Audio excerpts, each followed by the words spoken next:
Hello! This story is part of a series titled Memories of Tehran. What do you get when you place a group of 8th graders in a classroom and a teacher who is running a few minutes late? Welcome to Storytime with Kumars. My name is KayoJijina, and this is my story titled Gone Fishing. I hope you enjoy it.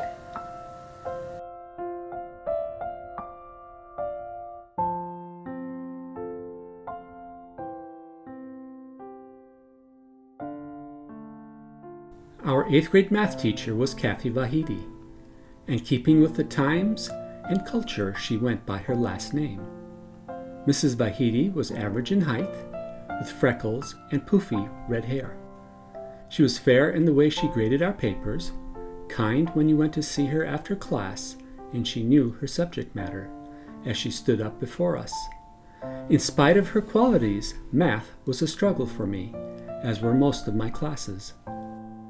Math class began right after the noon recess, and we had to be in our seats before the second bell rang.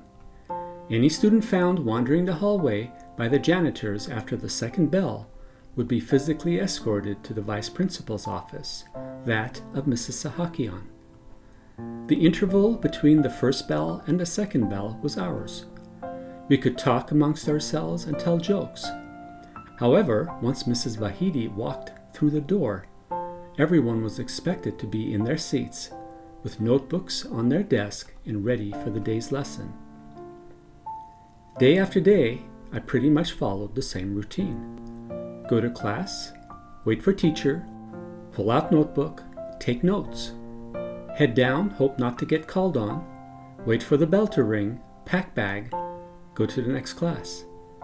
Mrs. Vahidi's class would have been just another course we were required to get through had it not been for the red herring that coaxed us down a different path.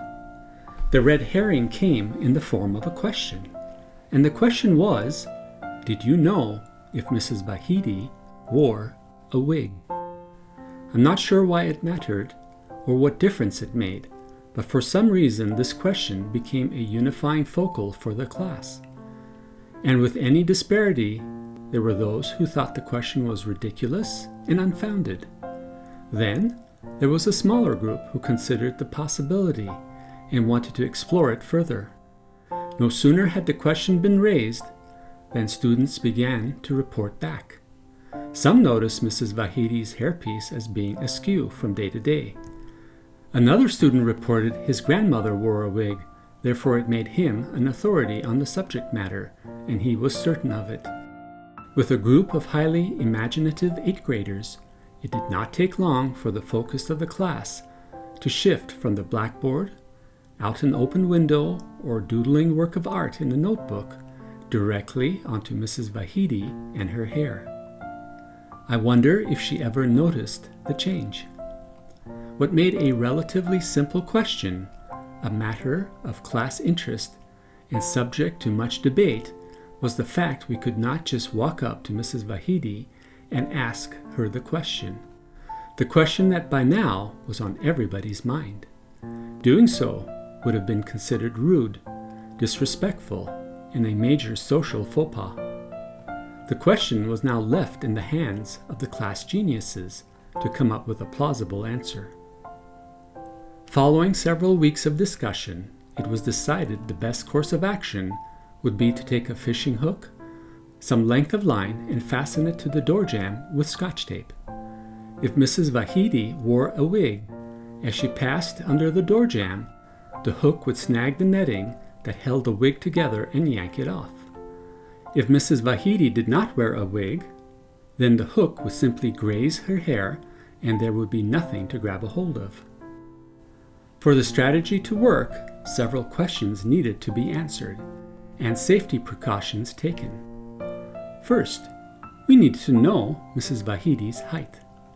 Knowing the height would allow us to estimate the precise length of nylon string needed to dangle the hook from the door jamb. Next, we needed to observe exactly where she passed under the door jamb to position the hook. Did she enter through the center or off-center? If off-center, was it more to the right or left? Scotch tape was used for ease of release, or if something went wrong. Once all the questions were settled and the logistics discussed, the plan fell into action. One afternoon, a couple of the guys set up a fishing line and ran the simulation. After what was felt to be a successful run, they set everything up and returned to their seats. Eagerly, we awaited the arrival of our teacher. To say I was anxious would have been a bit of an understatement. For some reason, none of this felt right to me, and I could foresee things going horribly wrong. Along with the rest of my classmates, I sat with bated breath, as all eyes were on the hook. Finally, the moment arrived.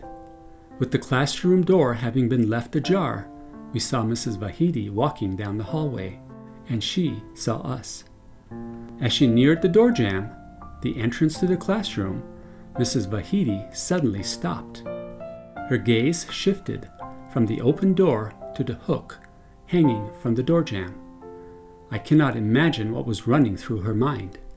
She reached up, grabbed it, and gently tugged on it. It did not take much for the Scotch tape to release its hold, and the hook broke free.